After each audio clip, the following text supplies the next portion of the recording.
buenas tardes. ¿Eh? Buenas tardes. Buenas tardes, sí. ¿Qué dije? Buenas noches. No, yo dije, yo me equivoqué. No, yo soy capaz de hacer medio en esas cosas, casi cualquier cosa, así que no te preocupes. Saludo, le cambio de fecha, le cambio de... sin ningún problema. Bueno, ¿cómo estamos? Te complicamos la vida haciendo casi, en cuanto logremos que los chicos se conecten a YouTube o al Zoom de la Facu, te estamos por hacer partícipe de una clase de Derecho Internacional Público, además de la edición del 20 de marzo del 2025 de Al Caer la Tarde. ¿Cómo andás vos? Bien, por suerte, gracias a Dios. Por suerte, en este mare magnum nacional, internacional, Y bueno, ya sobreviviste, entonces sos un sobreviviente. claro, totalmente. Bueno, viste que ya estar bastante bien y bastante satisfecho con la situación personal no está nada mal. No, eso ya es, pero fantástico, lograr que uno en medio de este mare magnum sobreviva, es espectacular. Contame, vos sos presidente de la Asociación Internacional de Consultores, Así y es, de consultores políticos. lo Sí. que no es poca cosa que un argentino, uno de los consultores argentinos más importantes, o el más importante, presida además una asociación internacional de gente que se dedica a monitorear procesos políticos en todos los países del mundo, a educar, coachear, programar, hacer encuestas, etcétera, etcétera. Todo lo que hacen los consultores en las principales elecciones de todo el mundo. Así que, primero, felicitaciones. Supongo que no ha sido fácil llegar hasta ahí, y es toda una... Yo creo que hasta un orgullo, como solemos enorgullecernos de nuestros deportistas famosos, de nuestros políticos. Todavía no nos podemos enorgullecer de ninguno, pero bueno, enorgullezcámonos de Carlos Fara, consultor. ¿Qué tanto? Se agradece. La verdad es que, bueno, yo, digamos, hace unos 25 años más o menos, que fue la primera vez que fui a una reunión de la Asociación Internacional, que las siglas en inglés son IAPC, y bueno, vamos a decir así, un poco un largo camino de militancia, por así decirlo, que en mi caso primero fue la presidencia de la Asociación Latinoamericana entre 2012 y 2014, y después el primer presidente de la Asociación Argentina entre 2014 y 2016. Después había ocupado algún cargo en el directorio de la Asociación Internacional, y bueno, finalmente era uno de los vicepresidentes en el periodo anterior, y se dio por la regla que existe, digamos, dentro de la asociación, de cierta rotación entre Estados Unidos, Europa y el resto del mundo. Bueno, en este caso, digamos, me tocó a mí.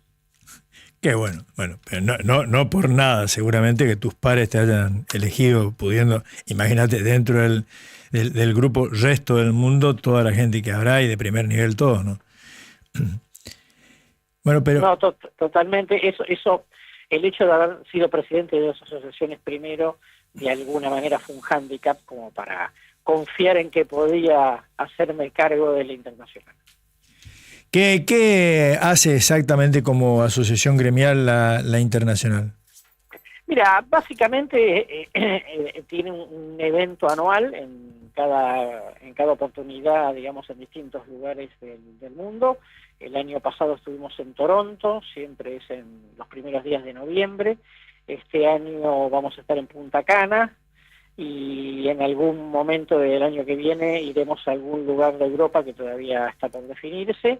El evento anual es el más importante, es complejo la organización, con gente de los 5 continentes, armar una actividad de 3 días, convocar expositores, seleccionar los temas, etcétera, etcétera. Y básicamente, digamos, la idea es, otorgamos un premio a la democracia, una medalla a la democracia, una vez por año, entre una votación que hacemos entre los socios.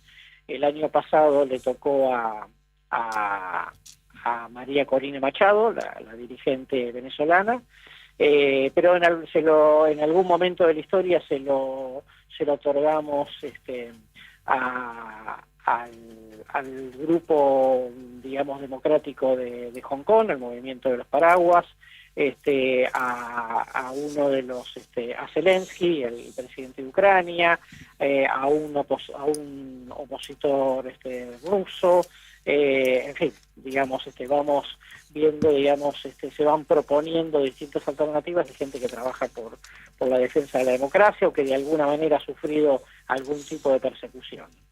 Cosa que se está volviendo cada vez más frecuente en Occidente también, ¿no? Sí, lamentablemente sí. Lamentablemente sí, digamos, hay varios indicadores que nos hablan de que el mundo, en general el mundo, ha ido a democracias un poco más deficientes en los últimos 10 años, y precisamente, digamos, una de las cosas que nos movilizó en estas últimas horas fue la detención de uno de los vicepresidentes de la asociación, que en Turquía, que ahora está detenido junto al alcalde de Estambul, que es el principal opositor al presidente Erdogan, y otros 105 referentes de la democracia.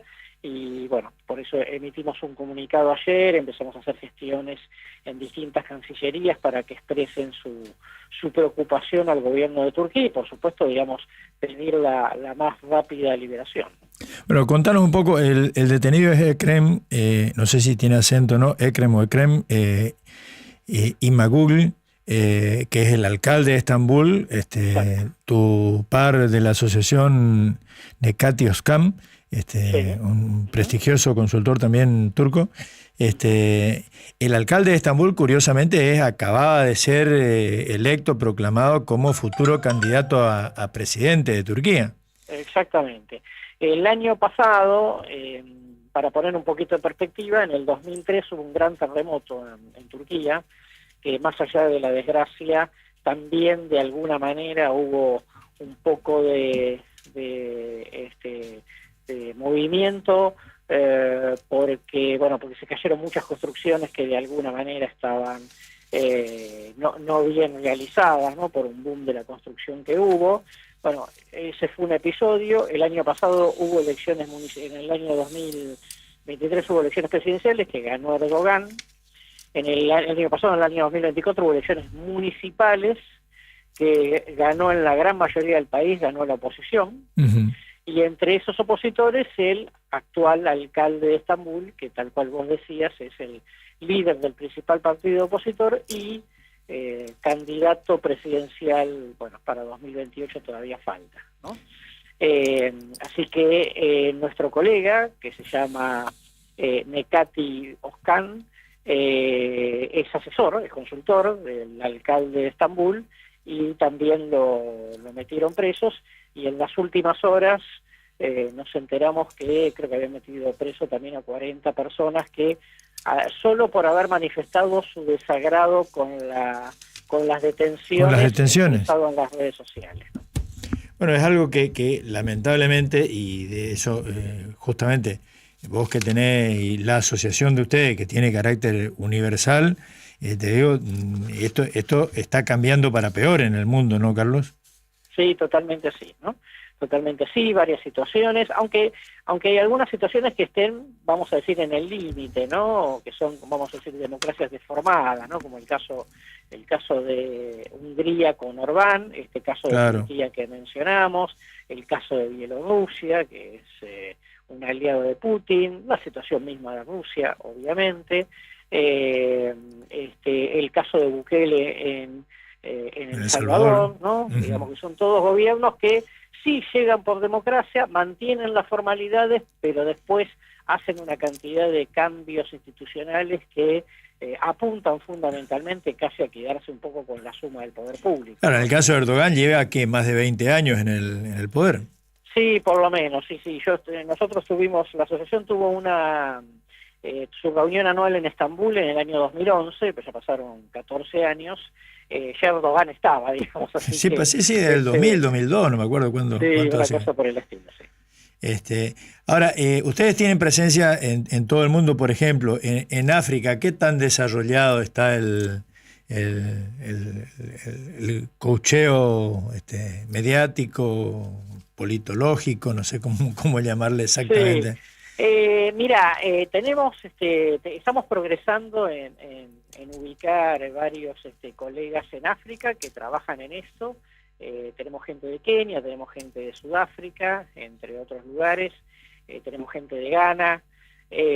Por supuesto, digamos que entre el contexto económico y países con tradiciones culturales distintas a las de Occidente, bueno, es todo un desafío, ¿no?, el desarrollo de la profesión, pero bueno, algunos van efectivamente pudiendo progresar en esto. De hecho, ¿Y tienen garantías o permanentemente están recibiendo denuncias de este tipo y corren peligro, arriesgan su vida, terminan presos o desaparecidos o mira, fusilados? los que están en la asociación, por lo pronto, hasta ahora no hemos tenido novedad de que hayan tenido limitación para ejercer la profesión o que hayan corrido, digamos, algún riesgo, ¿no? Uh-huh. Pero bueno, siempre son situaciones de cuidado porque obviamente, digamos, no todos los regímenes son regímenes democráticos, por lo menos en el sentido que nosotros los reconocemos. ¿Y en los países árabes, en los países islámicos más conservadores, cómo es? No, ahí primero no tenemos gente. No hay desarrollo de la profesión. Claro, no hay desarrollo de la profesión porque, digamos, donde no existe un sistema de elecciones libres y claro, no existe, digamos, un sistema, digamos, de regulación de opiniones muy estricto, digamos, es prácticamente imposible. Por eso nosotros, además, organizamos nuestros eventos solo en lugares en donde efectivamente haya vigencia democrática, ¿no? Digamos, sí, pues. hay algo, estamos teniendo una buena conexión con los colegas de la India, que son muy nuevos en la asociación. Tenemos gente de Filipinas, viste que en Filipinas lo condenaron al expresidente, una situación de ratos un poco complicada. Tenemos gente de Singapur también. Aspiramos a tener gente, digamos, de más lugares. No es tan sencillo, digamos, como en China particularmente, ¿hay algún desarrollo? Mira, lo que hay son, hace unos años tuvimos un colega inglés que trabaja en una especie de consultora de asuntos públicos, ¿no? Uh-huh. Y de análisis político, pero como un servicio para empresas, digamos. Obviamente tampoco, digamos, hay una posibilidad. Hay formalmente unas elecciones locales en China, pero realmente, digamos, no son elecciones democráticas. Sí, pues, y el estatus de Hong Kong no habilita tampoco a tener... No, claro, Hong Kong tenía un sistema, digamos, bajo dominio inglés, tenía un sistema democrático local, aún siendo una colonia. Cuando se van los ingleses en el 1 de enero o el 31 de diciembre del 96, China se compromete durante 50 años a mantener el régimen, mantener las reglas que existían en Hong Kong como colonia británica, pero esto ya hace unos años, digamos, que se ha deformado, digamos, ¿no? Se tenía que hasta el 2046 tenía que haber una vigencia democrática, y eso se ha ido deformando con el tiempo, y de hecho, por eso te comentaba, una de las medallas a la democracia en los últimos años se lo dimos al movimiento democrático de Hong Kong. Sí, pues, mantener la libertad económica, más o menos, el libre mercado, más o menos, pero mantenerla o seguir manteniendo un sistema democrático, republicano, con elecciones periódicas, renovación de autoridades, eso no. No, totalmente, digamos, hay gente proscripta, digamos, de alguna manera mandaron como una especie de interventor a Hong Kong, con lo cual, sí, Dios, ha quedado totalmente deformada la situación. ¿Y cuál fue el destino, cuál es la situación actual de los rebeldes del Paraguas, justamente estos que recibieron el premio de ustedes? Mira, te diría que están... Contale un poco a nuestra audiencia, y especialmente a los chicos que te están viendo, alumnos estudiantes de Derecho, qué fue la rebelión de los Paraguas y cómo se gestó y cómo terminó. Claro, como decía, digamos, hace unos años atrás, digamos, hubo un movimiento democrático de jóvenes, sobre todo, que nació a partir, digamos, de que China fue cercenando libertades en Hong Kong, ¿no? En contrario a... contra lo que se había comprometido en el tratado. Exactamente así. Bueno, cuando eso tenía que durar hasta 2046, porque ahí se cumplían 50 años. Esas protestas, digamos, fueron aproximadamente hacia el 2014, y lo que pasó de ahí en adelante fue una progresiva represión de libertades, digamos, con lo cual hoy yo te diría que la situación de Hong Kong es un poco más similar a la del resto de China, digamos, que una situación especial. Si bien China tiene lo que ellos llaman zonas administrativas especiales, ¿no? Una es Hong Kong, porque era colonia británica, la otra era Macao, que era colonia portuguesa, y digamos, pero bueno, la de Hong Kong era, digamos, tenía un régimen democrático local, aún siendo colonia hace mucho tiempo, y básicamente lo que digamos, movimiento democrático ha ido cercenándose, y hoy en la actualidad ese Congreso Nacional del Pueblo solo se permite votar a 2 o 3 candidatos seleccionados por 1.200 personas con capacidad de elección. Bueno. Básicamente. ¿Sobre cuántos millones hay en Hong Kong? No tengo la cifra ahora. Pero son unos cuantos, casi gracioso. Son muchos, obviamente, es muy pequeño territorio, pero bueno, ha quedado, como te decía, digamos, totalmente deformada la situación, y dice, la represión en China es muy fuerte, con lo cual todo tipo de movimiento, digamos, se vuelve muy difícil de expresar realmente. Contame un poco, volviendo a Turquía, porque el tema de la detención y yo creo que directamente proscripción que están intentando con Imamoglu tiene mucho que ver con la política internacional también, los conflictos regionales. El tipo, además de ser alcalde de Estambul y líder del Partido Republicano del Pueblo, por lo que estuve mirando, es muy amigo, muy aliado de los kurdos, del Partido de los Trabajadores Kurdos, cosa que es un tema absolutamente grave para los turcos, en particular para la administración de Erdogan, ¿no? Totalmente sí. Primero, tal cual comentábamos recién, efectivamente el principal partido de oposición, pero también en algunos cuantos municipios el partido kurdo ganó elecciones, ¿no? El gobierno, digamos, no reconoce la autonomía kurda, ¿no? Así, con lo cual la posibilidad de que se arme, digamos, como una especie de espacio autónomo parece hoy imposible. Lo que Erdogan ha hecho a lo largo de los años, primero, recordemos que Turquía, después de, allá como por 1900, principios del siglo XX, hubo una revolución, la famosa revolución de los jóvenes turcos, que impuso, digamos, transformó a Turquía en un país laico, ¿no? Por supuesto, después de la Primera Guerra Mundial, ¿no? Después de la caída del Imperio Otomano. Eso lo asimiló, digamos, en muchos aspectos a Occidente, siendo que la población de todas maneras es islámica, y en esa tónica venía Turquía, digamos, alternando entre algunos regímenes democráticos y algunos regímenes autoritarios, y finalmente, digamos, tenía hace un tiempo largo un proceso, digamos, democrático. Turquía pretende entrar en la Unión Europea, pero por supuesto, digamos, este tipo de actitudes de Erdogan lo van a complicar mucho, ¿no? Claro, esto prácticamente es un veto. Claro, totalmente, porque la cláusula democrática ya no sabe muy bien qué hacer con Orbán, digamos, pero también.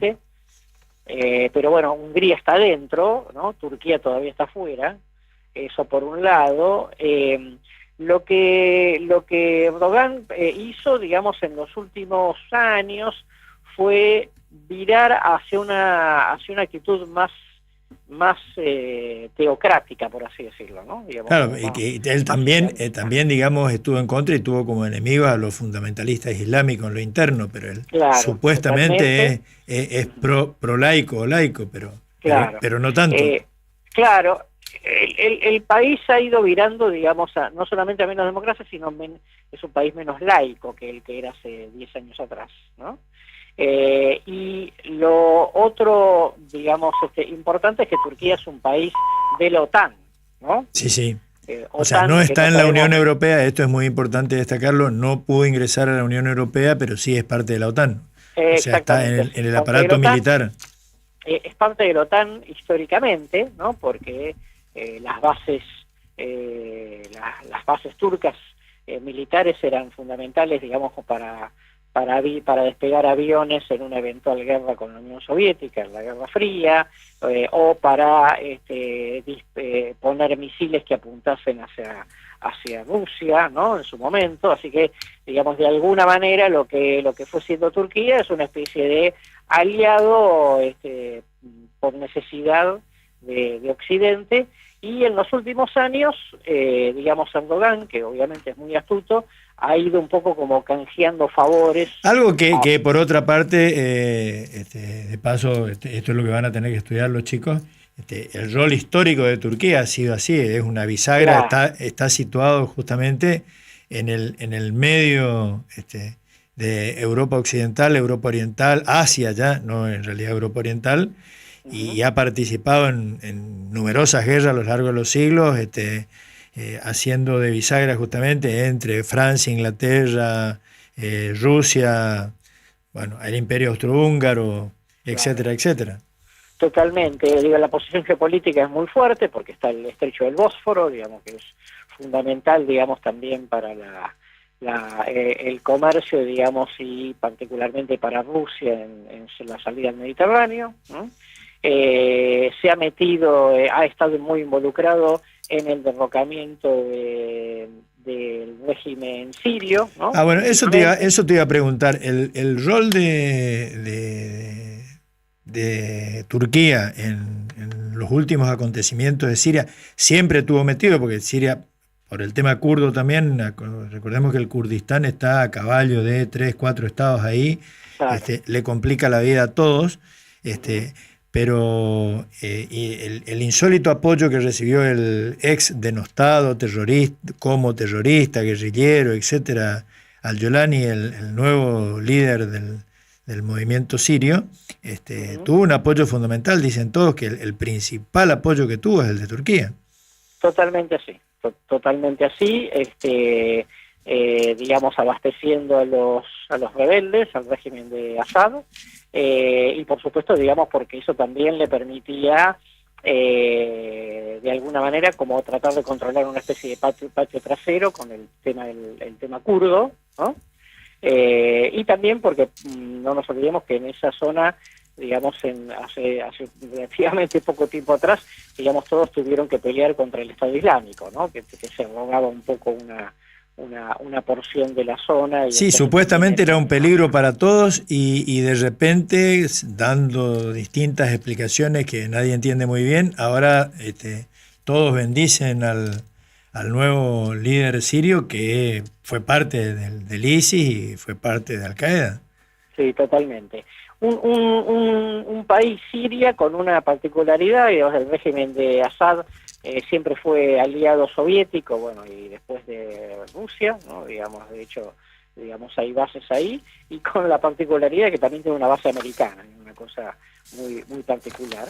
Pero volviendo un segundo a lo de Turquía, también tener en cuenta, digamos, que cuando se produjo la anterior crisis de Siria, la guerra civil, y hubo una gran afluencia de migrantes sirios a Europa, muchos obviamente tenían que pasar por Turquía, ¿no? Y Erdogan, astuto, se ofreció, digamos, a resolver parte del problema, ¿no? En negociación con la Unión Europea, pensando que de esa manera también de alguna manera facilitaba como un antecedente de buen vecino para entrar a la Unión Europea, ¿no?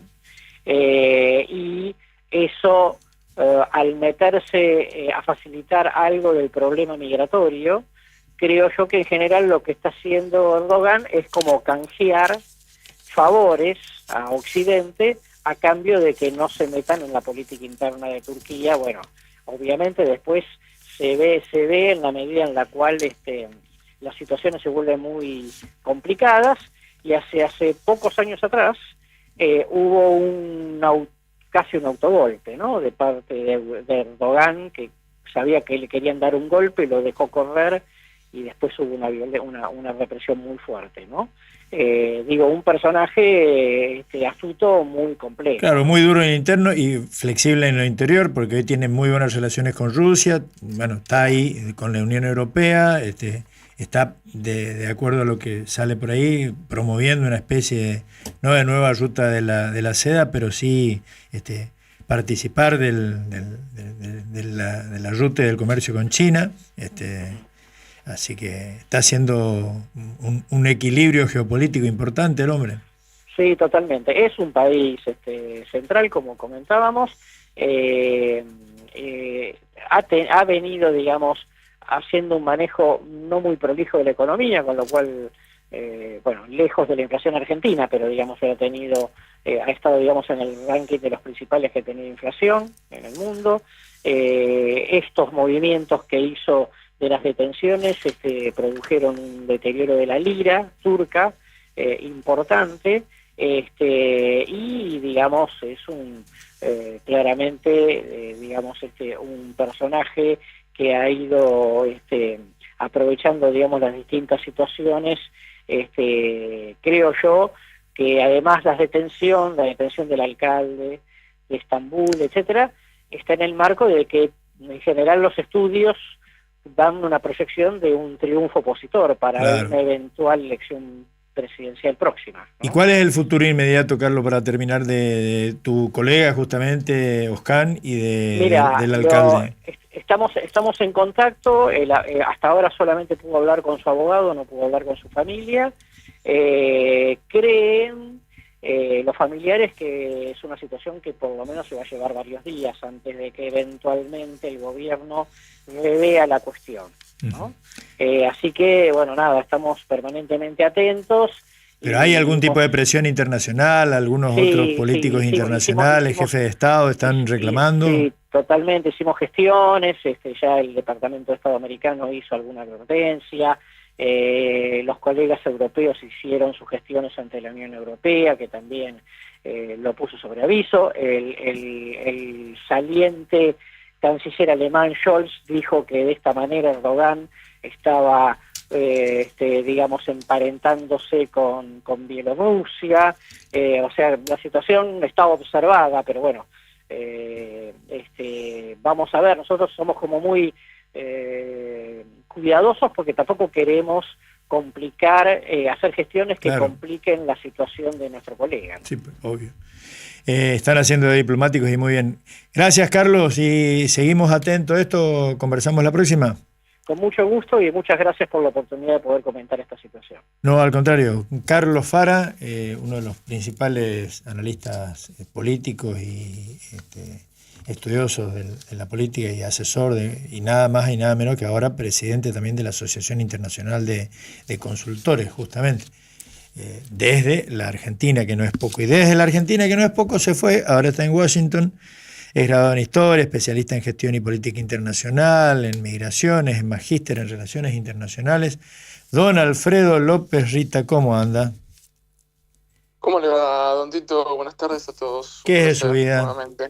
Le digo que hoy no solamente hace de columnista periodístico, sino también de docente universitario. Estamos dando una clase especial por radio, algo medio insólito, pero que funciona bien. Se enganchan los alumnos, se enganchan los oyentes también, que hacen de alumno y les cuentan, nos están mandando mensajes. Así que haces de docente también. Bueno, contale a la tan selecto auditorio. ¿Qué te parece? Contale a la audiencia y a los chicos cómo está el mundo y cómo lo podés definir. Bueno, creo que a lo largo de las conversaciones que hemos venido manteniendo un tiempo a esta parte,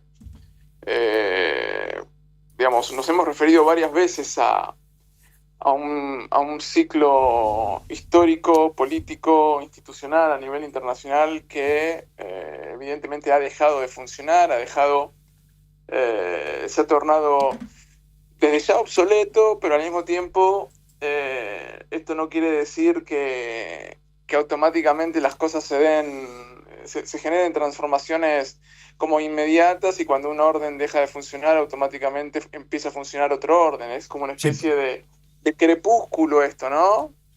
Como cuando sale el sol o cuando cae, que se generan esos colores en el cielo, que tiene que ver un poco entre la mezcla entre la noche y el día. Sí, aquella famosa frase de que lo viejo ya murió, pero lo nuevo no acaba de nacer.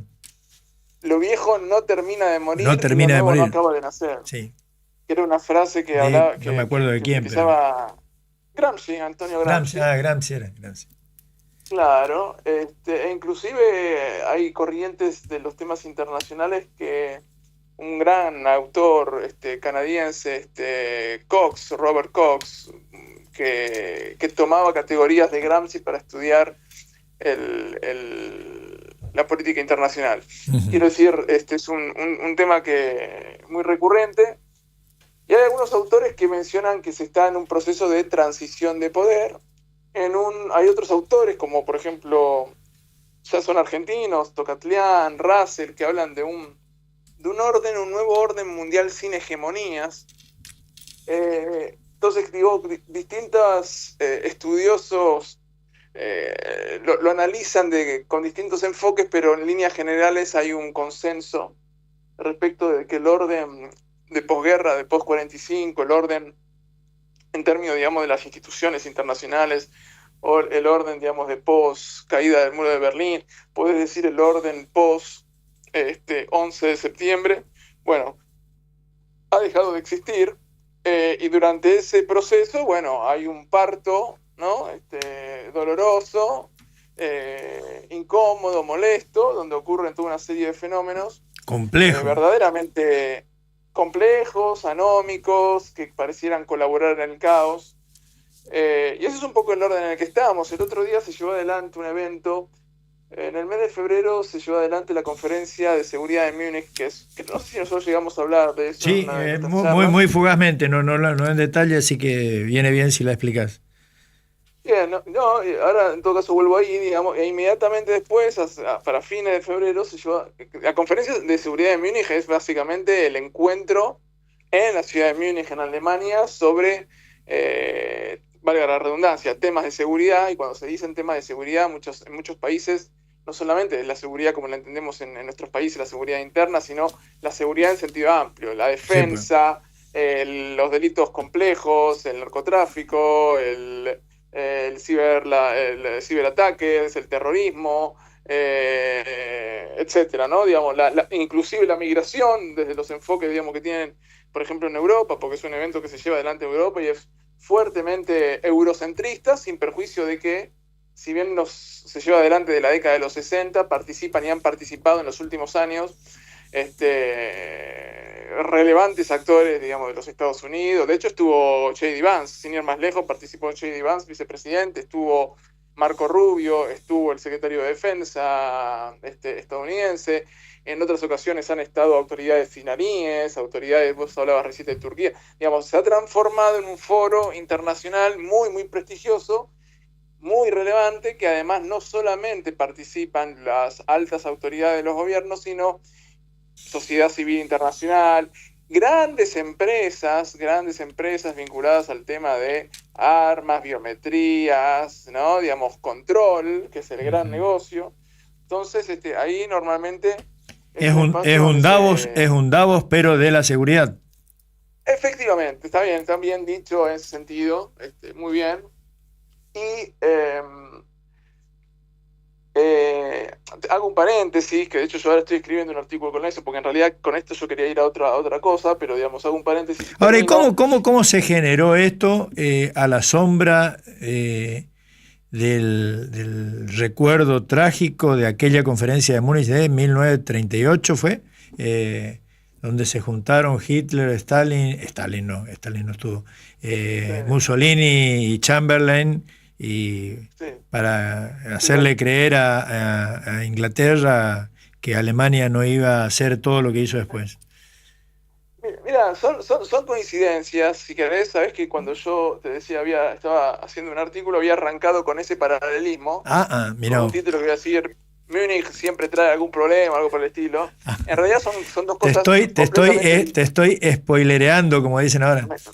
Me estás spoileando, pero bueno, ya pensé en reconfigurar un poco el artículo, así que no te preocupes, pero esto que vos mencionás tiene algunas similitudes. O sea, esa reunión no fue la conferencia de Múnich, fue una reunión que se llevó adelante en Múnich, que tiene esa coincidencia, ¿no? Pero fíjate en lo loco, porque ahí lo que se resolvía era el encuentro de 4 actores muy relevantes, como decir, el premier británico, el premier francés, el premier, Mussolini y Hitler, tratando de acordar una supuesta paz en un episodio que era reciente, que era la invasión de Alemania a la región de los Sudetes, que era una región germanoparlante en la antigua Checoslovaquia. Entonces, muchos hacen esa advertencia diciendo, miren ustedes cómo cuando Hitler pretendió invadir los Sudetes, que era una población germanófona, en unos países de Europa Central, lo torpe que fue la decisión de Chamberlain de creerle a Hitler y firmar una paz, que en un año se desataba una guerra con la invasión a Polonia.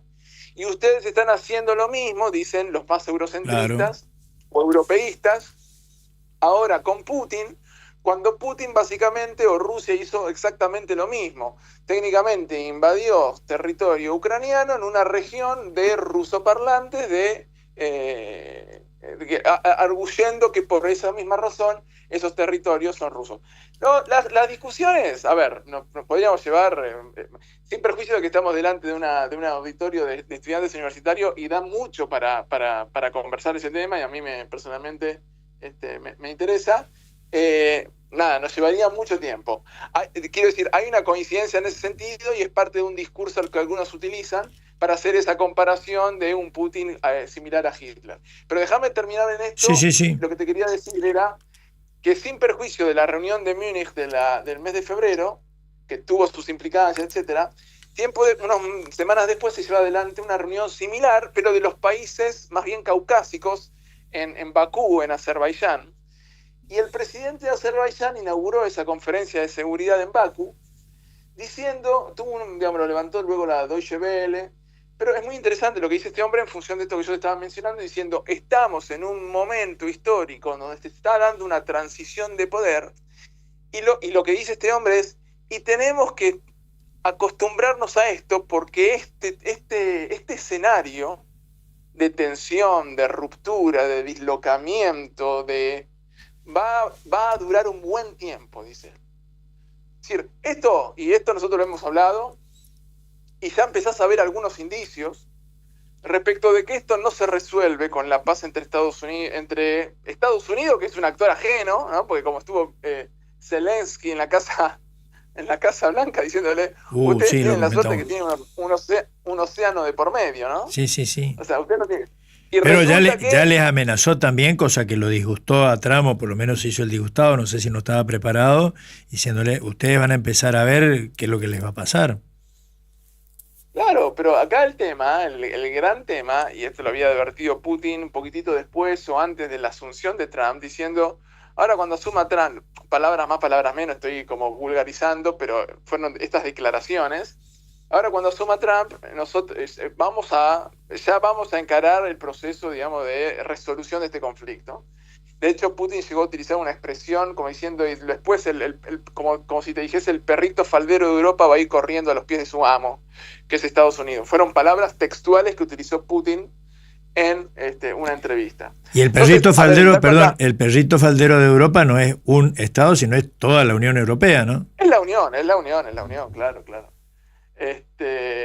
Entonces, el dato acá, verdaderamente, porque esto, más allá de qué es lo que acuerden estos dos grandes líderes, que son Trump y Putin, puede resolver parcialmente o no resolverlo. O resolverlo, digamos, cuando digo parcialmente, es en un determinado aspecto, pero en otro deja abierto el conflicto, Porque básicamente, en función de lo que uno está viendo, en función de lo que arrojó la conferencia de Múnich, y en función, digamos, de lo que uno ve en el día a día y de las discusiones que se están llevando adelante, recién acaba de asumir un nuevo canciller en Alemania diciendo, empezamos un proceso de rearme. Sí. Europa no quiere terminar la guerra. Entonces, acá hay un dato muy... y ahora vamos a esto que yo a donde quería llegar respecto de cómo este orden basado en reglas llega a su fin. Porque resulta que Ucrania, o el punto geográfico en el cual se está llevando adelante el conflicto, que es Ucrania, dentro de Europa, básicamente Europa no forma parte del proceso negociador. Entonces, básicamente acá hay dos grandes actores que van a estar resolviendo de una manera u otra, veremos, intríngulis, y el primer damnificado, que no solo es Ucrania, porque Ucrania es el suburbio me perdonarán la expresión algunos, digamos, pero como un suburbio europeo. Europa quiere quiere garantizar esto porque ¿por qué Polonia tiene un rol tan activo? Porque después de Ucrania viene Polonia, porque está inmediatamente después. Entonces, de alguna manera, vos lo que estás haciendo es tratar de contener la frontera para que no te llegue a tus propias narices, ¿no? De la potencia rusa. Polonia, que acaba de invertir más del 5%, los países en la Unión Europea, en el marco de la OTAN, tienen un estándar de inversión en materia de defensa del 2%. Polonia acaba de empezar a destinar 5% y están en discusiones retomar el servicio militar obligatorio. Sí, cuando vos haces esas cosas, no las haces para jugar, porque sí, porque bueno, las haces porque tu prognosis, es decir, la proyección del escenario posible, te lleva a concluir que algo de eso va a pasar. Entonces, mientras que nosotros desde el sur analizamos un poco estas cosas, digo desde el sur, más allá que me toca vivir en otra parte, pero decir, lo vemos con los ojos del sur, por decirlo así, la realidad es que más allá de lo que resuelva Estados Unidos en el liderazgo de Trump, que además hay que ver después el frente interno de Trump, que es otra historia, y lo que resuelva con Rusia, lo cierto es que pareciera que Europa no va a estar de acuerdo con esto, y Europa no deja de ser un actor muy gravitante. Entonces, sí, pues, ellos quieren seguir peleando. Así que el escenario está abierto. Ahora, y esto que dijiste de pasada, pero me hizo ruido 2 o 3 artículos que leí en los últimos tiempos, no profundicé. El nuevo canciller alemán, Merz, que había sido justamente rival interno en el socialcristianismo de Merkel, es mucho más violento, mucho más proclive a la guerra, está diciendo ya lo que vos dijiste, hay que invertir en armas, ¿esto podría hacer que se vaya tensando mucho más la cuerda? Mirá, yo creo que, a ver, vuelvo a esto, hace poco Putin dijo en un encuentro en el Instituto Valdai. El Instituto Valdai en Rusia es como si te dijese, no sé, ponerle que en Argentina el CARI o en Estados Unidos el Atlantic Council, o digamos un gran espacio que en esos países, como recién por ejemplo decíamos la conferencia de seguridad, en esos países que realmente la agenda internacional es relevante, digamos, donde vos cometés un error en política internacional y lo pagás caro, digamos, no como en nuestros países, que no estamos acostumbrados a tener no solo esa gravitación, sino tomarnos en serio los temas en materia de política exterior y la política exterior en sí misma. Ahí muchas veces esos espacios se generan precisamente porque el estadista, el presidente, el jefe de Estado, más o menos orienta la nave, y no es que están escuchando ahí, viste, un grupo de muchachos, no, están escuchando los grandes empresarios, los actores con intereses, los actores que constituyen, digamos, el bloque de poder de esos países, que tienen que saber hacia dónde va el país y que de alguna manera participan de ese destino. Sí, y hacia dónde va el mundo. Fundamentalmente, pero porque son actores globales también. Sí. También, ¿no? Digo, sí. Hay en el conflicto internacional, la privatización de muchos de los insumos que pueden ser la tecnología, la producción de armas, digamos, la gestión, vuelvo sobre esto, de las migraciones.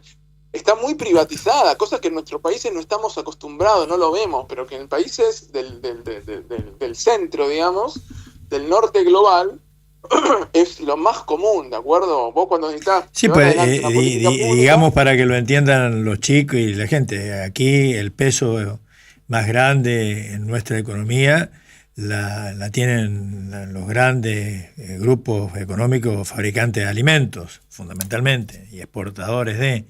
en esos países nosotros no tenemos ni idea de que es tener un súper gran fabricante global de armas dentro y que te diga, mirá, hay que hacer la guerra. Digo. Bueno, por eso hay algunos que justamente también sostienen que la postura de una Europa que no quiere que pareciera no querer la paz, o que no quiere la paz en los términos en que la están acordando Putin y Trump, porque en definitiva cualquiera te va a decir queremos la paz, pero bueno, ¿a qué costo? ¿Bajo qué circunstancias? ¿Con qué consecuencias? Muchos dicen, bueno, es justamente el lobby de la producción de armas la que está de alguna manera estirando la resolución de este conflicto. Porque además, por otro lado, y esto tiene que ver más con aquellos expertos o técnicos en temas de seguridad y defensa, que cuando vos haces un poco de zoom en algunos avances en lo que fue la guerra en Ucrania, fue la primera guerra desatada con drones. Hubo avances de tecnología, en materia de tecnología armamentística, que muchos de nosotros no llegamos a prestarle atención porque no nos dedicamos especialmente a ello, claro. Pero hubieron, digamos, transformaciones muy significativas. De hecho, muchos agarran y dicen, mirá, aparte, fíjate vos cómo es esto, cuál es el parecido al desenlace inminente, y esto también es interesante si vos tenés ahí a tus alumnos, cómo de alguna manera vos veías hasta hace un año atrás en los diarios, avanza Ucrania volteó un dron ruso, o sea, parecía como, viste, una propaganda de una victoria que jamás iba a ser posible. Digamos, cuando esto se desató en febrero del 22, nadie podía pensar que en un conflicto armado entre Ucrania y Rusia, Ucrania tenía alguna posibilidad en todo esto. Es ridículo, es estúpido, todo bien, pero que realmente creía eso está equivocadísimo. Irreal. Ahora, sin embargo, vos lo que veías era constantemente una maquinaria propagandística respecto de los presuntos éxitos parciales, circunstanciales de Ucrania. Que ojo, acá no implica tomar parte de nada, es simplemente analizar un complejo escenario internacional centrado en Europa. Entonces, a lo que voy con todo esto es que Rusia, contra lo que muchos puedan pensar, llevó y lleva la guerra, o ha llevado hasta aquí la guerra, de manera realmente quirúrgica. Porque la potencia que tiene Rusia podía haber resuelto esto en 6 meses, y sin embargo no lo hizo. ¿Por qué no lo hizo? Pueden ser muchas las consideraciones que nosotros podemos desplegar. Pero vos pensás lo siguiente. Muchos sostienen, esto le sirvió para ir quemando chatarra. Sí, tenemos algunas armas viejas, algunas que utilizamos. De hecho, algunos llegaron a decir, che, están usando armas de la época soviética. Sí, pues. Por supuesto, porque las tenemos de la época soviética, la estamos liquidando, la estamos aprovechando. Claro, pero estamos quemando la chatarra. Claro, para sacarla de circulación. Y también una realidad, y esto vos ya sos un lector de Maquiavelo, digamos, vos no podés llevar adelante una guerra, digamos, de destrucción total, porque el estadista se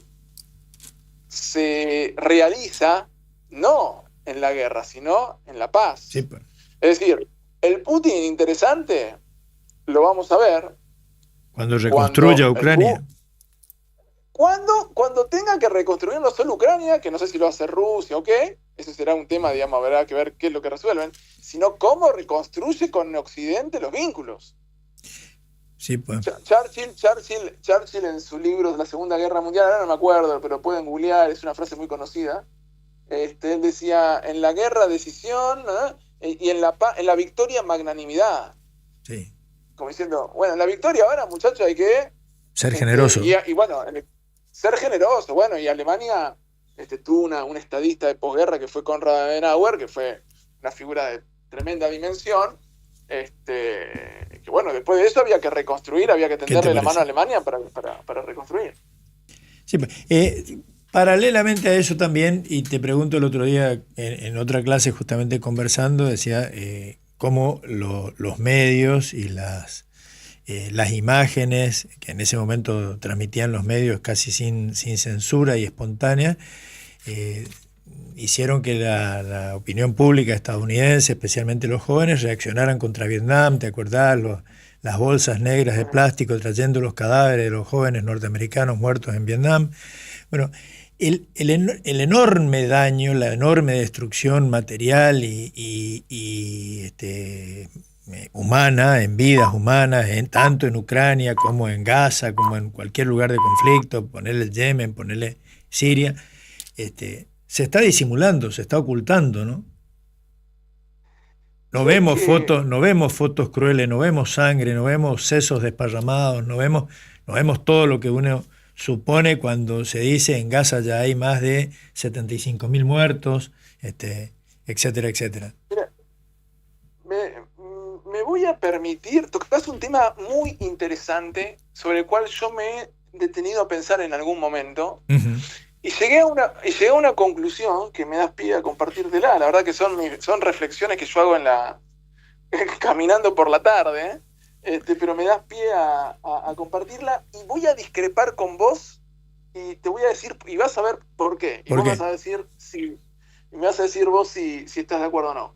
Yo lo que creo, en función de, efectivamente es así, y además, digamos, hoy por hoy los conflictos adquieren un nivel de letalidad muchísimo mayor. Sí, pues. Con lo cual, los muertos, los mutilados, los desplazados, son más. Y vos hoy tenés desatados, yo que soy un tipo que sigue los temas de la movilidad humana a nivel global, vos tenés hoy en el mundo, tenés aproximadamente 130 millones de personas desplazadas forzadas. 130 millones, ¿qué tal? Desplazadas forzadas. Ahí tenés gente que se ve obligada, digamos, cuando habla de desplazados forzados, no son migrantes. Sí, pues. No es el migrante que agarra y va de Argentina a Bolivia, de Bolivia a Argentina. Quiero ir a buscar un mejor nivel de vida. No, este es uno que le rompieron la casa, le mataron 4 hijos y de casualidad está vivo él. Le mataron 4 hijos o entró una banda paraestatal en la tribu y las exterminaron a todos y se escaparon los que pudieron. O más pacífico, pero con fuerte impacto. Vos sos una comunidad que estaba en una zona de África y de repente el río que vos utilizabas para regar tus cultivos se secó y ya no tengo cómo garantizar la subsistencia y tenemos que levantar las cosas e irnos. Digamos, múltiples razones que hacen que la gente se vea obligada a abandonar su lugar de residencia habitual, su país de nacionalidad o su lugar de residencia habitual. A eso sumale, estamos hablando de desplazados, después sumale sí. La gente que ha perdido su vida, sumale bueno. Yo creo que a partir de la hiperconexión, y esto es lo que quizá diferencia con lo que fue Vietnam y con lo que fue otros eventos que de alguna manera despertaron la conciencia de las juventudes y de la ciudadanía en determinados momentos, está la hiperconexión que nosotros tenemos, que quien tiene Twitter puede estar viendo permanentemente lo que pasa en Gaza, lo que pasa en Ucrania, lo que pasa en Centroamérica con el tapón del Darién, lo que pasa, con los Rohingya en Myanmar, claro. y tantas otras cosas. Que llega un punto, Tito, que cuando vos ya saturás de drama, ya llega un punto que nada es drama. Claro, se naturaliza. No solo que se naturaliza, sino que creo que el umbral de, no quiero decir de indignación, no me gusta esa palabra, el umbral, digamos, de dolor, de estupor. Veo un muerto y ya no me impresiona. Efectivamente. Veo un tipo con las tripas afuera y ya no me impresiona. Alfredo, te voy a pedir por una cuestión técnica una pequeñísima pausa, quédate ahí, terminamos con la emisión radial y seguimos por YouTube y por Zoom. ¿Cómo no? Dale. Muchísimas gracias. Nos vamos nosotros de Al Caer la Tarde y volvemos mañana al mismo horario, pero seguimos con toda nuestra audiencia que está en YouTube, que está en Facebook, que está en Instagram y que está en el Zoom de la Facultad de Derecho. Me gusta abrir los ojos y estar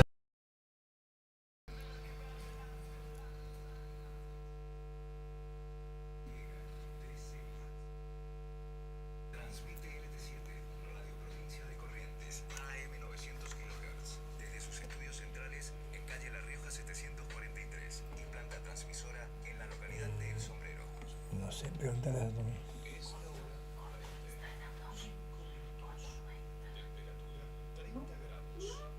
¿Eh? ¿No qué?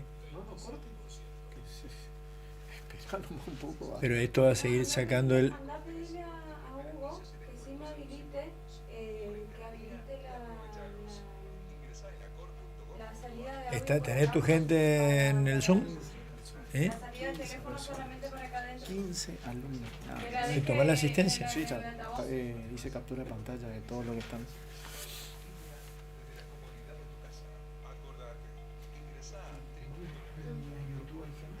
Sí, hay gente.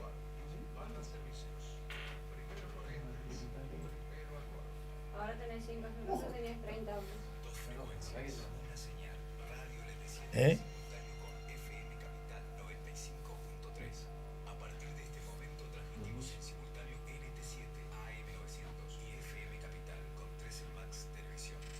Y, ¿y cómo hacemos para...?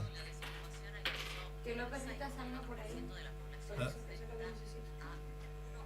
El que estaba por todo. ¿Te tengo que volver a llamar? Ah, ¿quién? ¿Lo perrita? Y sí, no, porque habrá visto que le...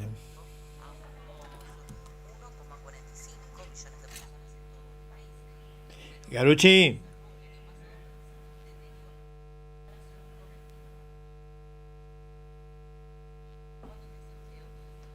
Explicarle a los del IDEA ahí que esperen. Sí. Del tutor.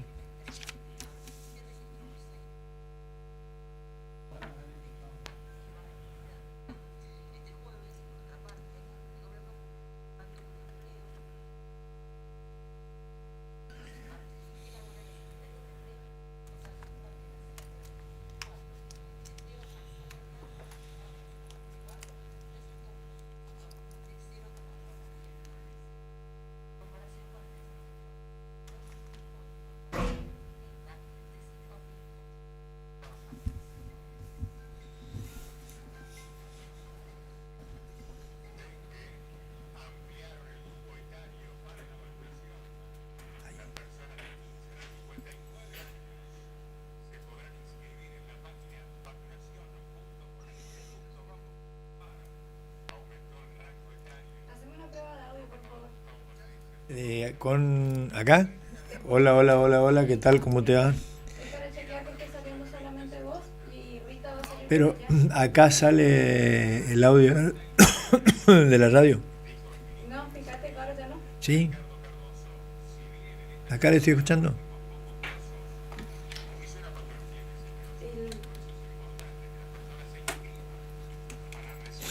Este sí es. No, pero este. ¿Y por qué vos estás conectado a la radio? Y bueno, y por eso como hago para salir a la radio ahí. Porque ese es el sonido para Facebook y para Instagram. Facebook e Instagram reciben el sonido de los Auri. Ahí me van a escuchar a mí nomás, no a López Rita. López Rita va a Ah, de salir por allá. allá. Bueno.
Y creo que recuperamos, te espero que te escuchen en todos en todas las redes distintas. Ahora ya me van a retar, si no acá por Facebook o por Instagram. ¿Me escuchás ahí vos bien, no? Te escucho, Tito. Perfectamente, bueno, adelante. ¿Dónde habíamos quedado entonces? En tus reflexiones en las caminatas filosóficas. Un poco en la idea esa que te digo que, como decís vos, el umbral del dolor se ha extendido y uno se acostumbra a ver y leer, y llega un punto que vos a la mañana tomás tu café en el desayuno y decís, mira, hoy murieron 200 personas en Gaza, mira, cayó un misil en un hospital. Digamos, es tan brutal y las noticias son tan que se como decís vos, se naturaliza, uno se acostumbra y probablemente el umbral del dolor se extiende, y al mismo tiempo eso modera la reacción. Ahora, también te digo una cosa,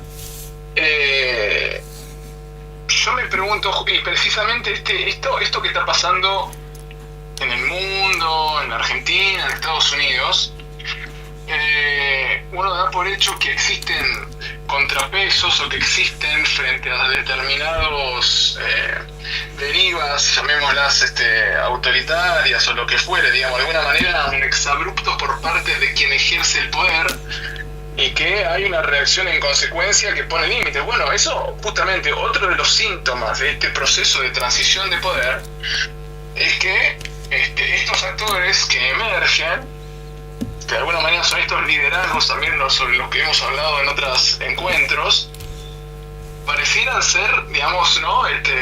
Machean este tipo de liderazgos con este tipo de escenario. Es decir, sirve para ver la Argentina, sirve para ver Estados Unidos.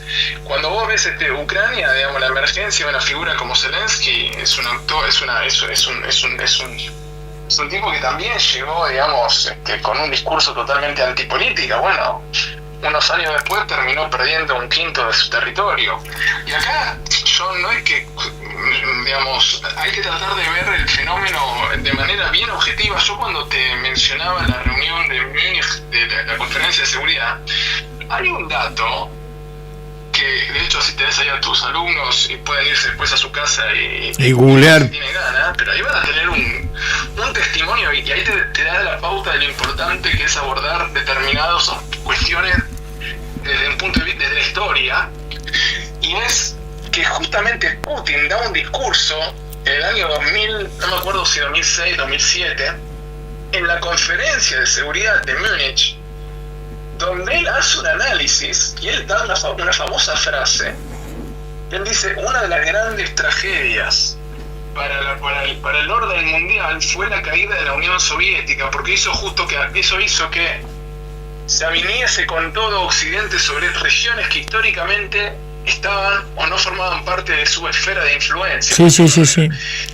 Putin, que no era un simpatizante necesariamente de la Rusia soviética, sí es obviamente un hombre que retorna a las tradiciones autoritarias de Rusia. Sí. Y creo que lo repitió el otro día, o si no, recordaron esa frase suya, y diciendo incluso algo así como que, bueno, Gorbachov y compañía no supieron mantener con firmeza todo lo que la Unión Soviética tenía. Mira, hay una frase interesantísima, no sé si habrás leído, es un libro que estaba muy de moda ahora, que es El Mago del Kremlin, se leyó mucho. No lo leí. Bueno, es un libro que me compromete a leerlo. De un autor, de hecho estuvo en Argentina varias veces, lo entrevistó Carlos Pani en la Alianza Francesa, que es Giovanni da Empoli, tiene 2 libros. Sí. Por hoy se leen. Sí, lo conozco, al autor sí, pero no. Giovanni da Empoli tiene 2 libros muy famosos, que son sus 2 bestsellers, que uno es El Mago del Kremlin y otro es Los Ingenieros del Caos. Sí, Los Ingenieros del Caos, el otro día lo estuvimos glosando, sí.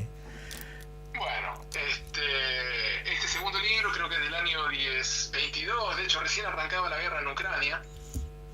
Es un libro de ficción, pero bueno, está basado en muchos hechos históricos, y de hecho los protagonistas son protagonistas que por momentos existieron de hecho.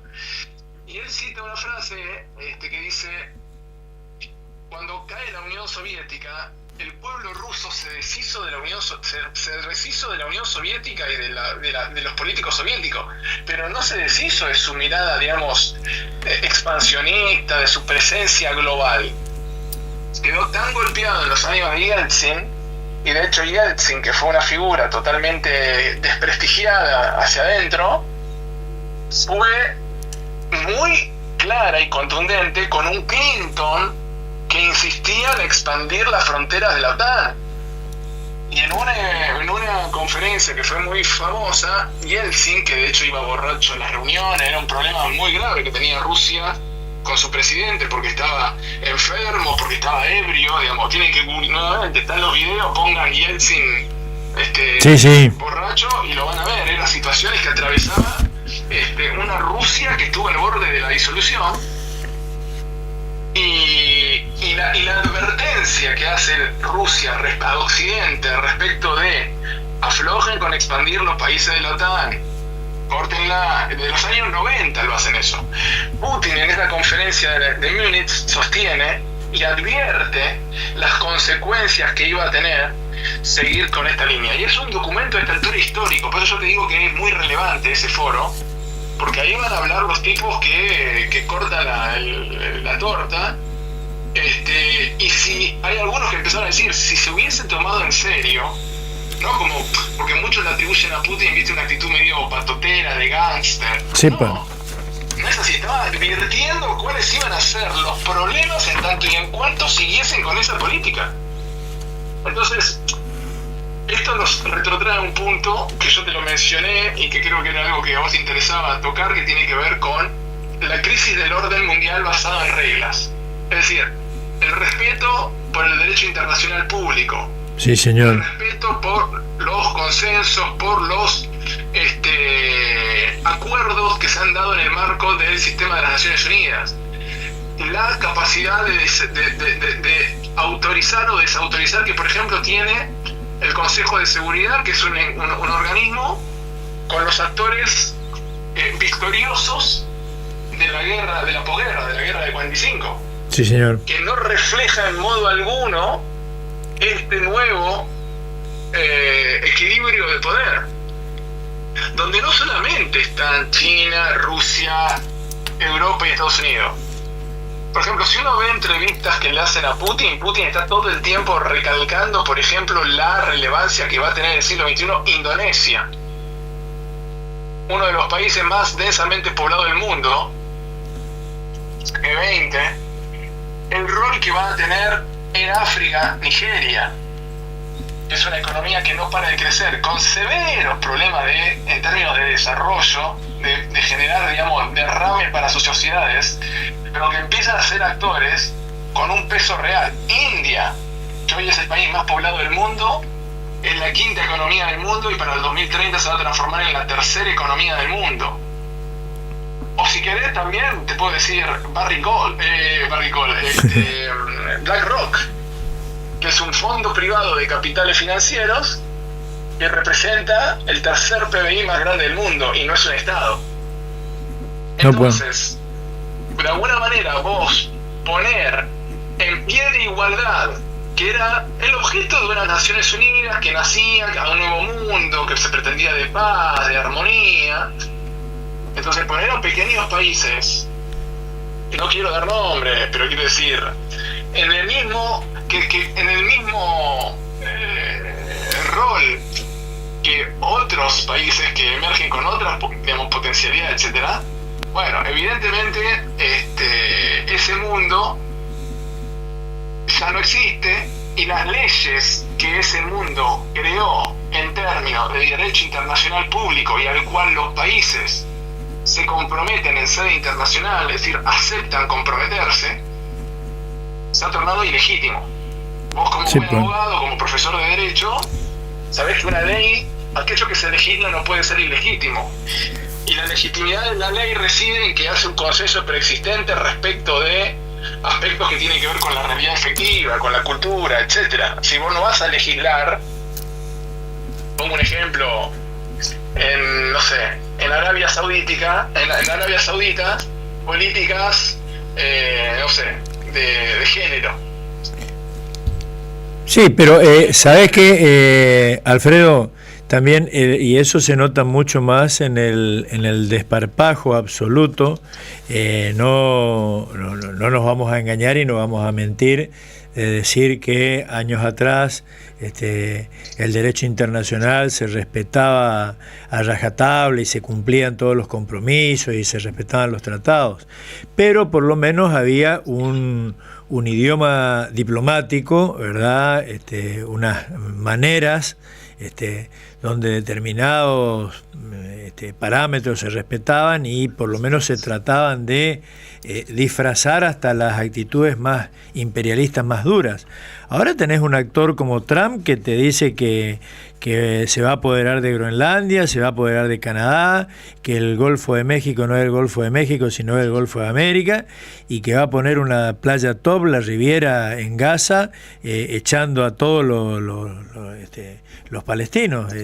Una cosa así tan desembosada, tan sin escrúpulos, yo la verdad que no recuerdo haberla visto. Completamente. Digo dos cosas respecto a eso. Uno es que en algún punto eso no hacía falta porque el orden mundial que se diseñó en la posguerra de alguna manera representaba la emergencia de la gran potencia que fue Estados Unidos, y que por más que vos tenías un espacio multilateral de discusión, diálogo, resolución de conflictos, por otro lado, a vos te sonaba el teléfono, a cada país que integra el sistema multilateral le sonaba el teléfono de la potencia del caso, y de alguna manera eso permitía condicionar tu posicionamiento en ese foro multilateral. ¿Se entiende? Claro, sí. Es decir, la Asamblea de las Naciones Unidas no es el foro de la polis ateniense donde el ciudadano participa libremente y reflexiona y toma sus decisiones y se llega a un consenso que compromete a todos los ciudadanos de la polis. Era un arquetipo, una idea en términos de abstracción, en términos de lo ideal. Ahora, la realidad es que los países llegan a espacios multilaterales en donde tienen que resolver o tomar posiciones condicionados por múltiples factores. Entre ellos puede ser el mismo orden internacional que se impuso en la propia posguerra. Entonces digo, es cierto lo que vos decís, te doy la derecha, y es cierto que nunca fue un lugar ideal. Tan es así que lo conversamos en otra oportunidad. Cuando las Naciones Unidas se fundan con el Pacto de San Francisco existían 53 países. Sí. 190. Tenías países colonizados, el África bajo la... No, toda África era colonia. Solamente en el 45 había dos estados independientes en África. Claro, África, Asia, los países asiáticos, Indonesia, la isla de Java, nada, el mundo cambió completamente, y en lo que avanzó el sistema internacional fue más bien en determinadas agendas que tenía que ver con cambio climático, con políticas migratorias, con desarme, con toda una serie de agendas para ordenar determinadas estándares en materia de determinadas políticas públicas, pero que evidentemente no supo tener, o si lo tuvo tampoco hay que ser tan crítico, evidentemente tuvo su cuarto de hora en donde pudo resolver conflictos, pero hoy por hoy la pregunta es si este sistema de Naciones Unidas es malo por sí mismo, porque el mundo en las condiciones actuales, y que se entienda un poco esta idea, si la máquina de escribir en algún momento era útil. Sí, lo que pasa es que después, más allá de que emerge la computadora, la realidad es que vos también necesitas producir más rápido, en mejor calidad, a otro ritmo, etcétera, ¿no? Entonces, está como de alguna manera ciertos inventos están tirados más por la demanda que por la propia innovación. La innovación responde a una demanda, a una necesidad. Entonces, la pregunta que uno tiene que hacerse es si este sistema actual, multilateral, que fue para otro mundo y que obviamente no sirve para este mundo, no sirve porque este mundo, en las condiciones en que está no es gobernable. Entonces, no es gobernable desde el punto de vista del multilateralismo. Entonces, ¿qué es lo que ocurre frente a eso? Lo que vos estás observando, una especie de retroversión. Volvemos a la base, volvemos a los estados-nación, volvemos a los nacionalismos. Se baraja y se da de nuevo. Entonces, para los que de alguna manera, a mi juicio, tienen... Se está en un escenario que va a ser bastante innovador y creativo por cómo se va a ordenar, porque es indudable que va a tener que haber mecanismos internacionales, de diálogo internacional, consensos internacionales. Ahora, ¿cuáles van a ser los límites? ¿Hasta dónde? ¿Sobre qué? Va a haber que ser muy creativo en términos de el diseño de ese mundo que sea el resultado de este fenómeno de transición de poder que nosotros estábamos mencionando. Sí, señor. Y un tema que, y es lo que decías vos de estas bravuconadas, por decirlo de alguna manera, indudablemente, pero te hay otro contrapunto. ¿Cómo serían las reuniones, no sé, no quiero poner de Napoleón con el rey de Prusia luego de la victoria de Napoleón en la carpa en el campo de batalla? Estimado señor, pase por aquí y tome asiento, o le hacía sentir esa derrota. No, Napoleón dicen que era... El día anterior recibió a Stirner. Claro. Y lo trató como el primer ministro británico. Sí, pues. Acá el problema no es tanto el trato, ya sea de Trump o ya sea para analizar, si querés, la política argentina hoy, sino que hoy todo es visible. Es cuestión de que alguien filme para que vos te enteres y tengas estrés de Corea del Norte. ¿Entendés? Sí. Vos antes te enterabas de las cosas leyendo un diario que sabías que en algún lugar del mundo había un... Hoy vos estás viendo las cosas en tiempo real. Y hay una persona que te está tirando la información de cómo fue la reunión entre los jefes de Estado, entre qué sé yo, no sé cuánto. Entonces llega un punto, vivimos en un mundo de cristal, donde vos, más allá de que te pueda resultar, y a mí me resultó, total, y hemos hablado de esto, inconveniente, improcedente, chocante, lo que pasó en el Salón Oval, Sí, la realidad sí. es que a pesar de que vos pretendas tener un poco de prurito, de recato, de reserva, bueno, vivimos un mundo donde vos sabés todo en todo momento, y el periodismo, que además es bastante berreta. Pero ahora, seguro que sabemos todo, porque yo tengo para vos eso de que sabemos todo. Me parece que, como lo plantea, no me acuerdo el nombre de la autora en este momento del Fin del Capitalismo, una autora norteamericana, justamente, que dice que la nueva clase dominante son los dueños de las grandes empresas de tecnología. Es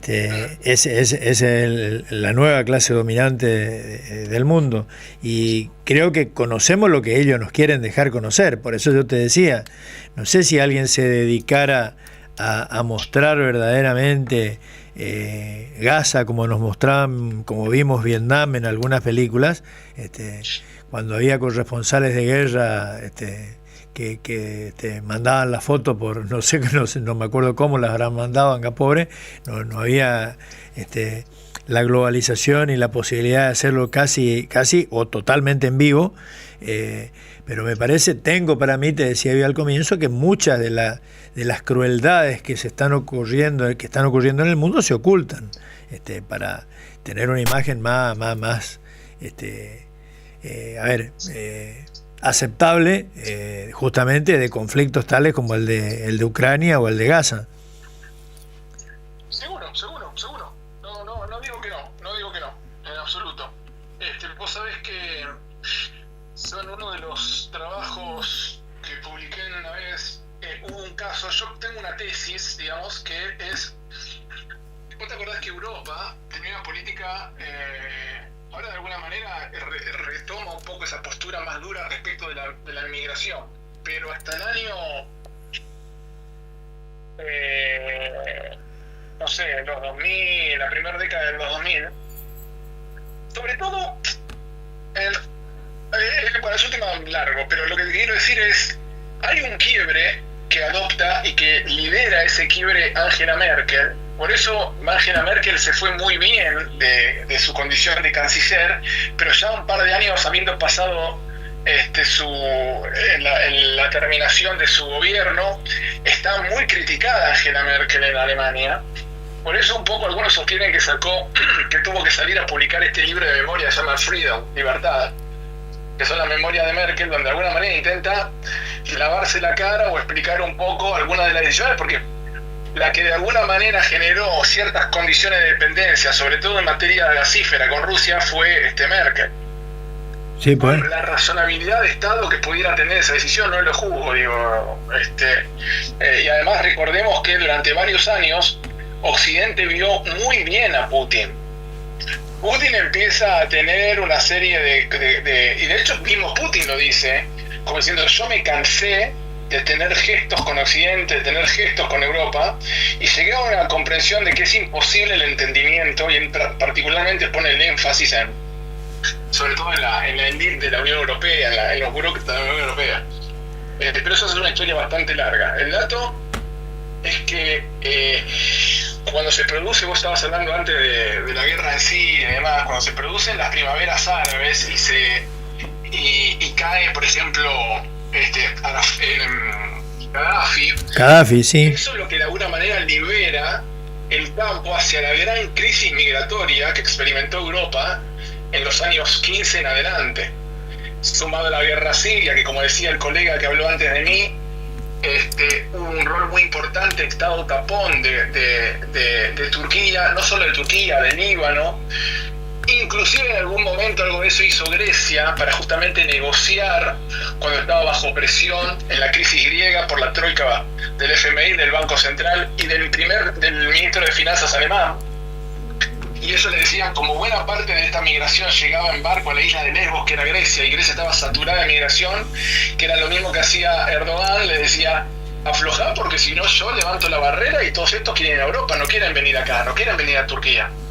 Con eso, como decía el colega, Turquía logró negociar algunos beneficios, como por ejemplo eximir de visado a los turcos que van a la Unión Europea.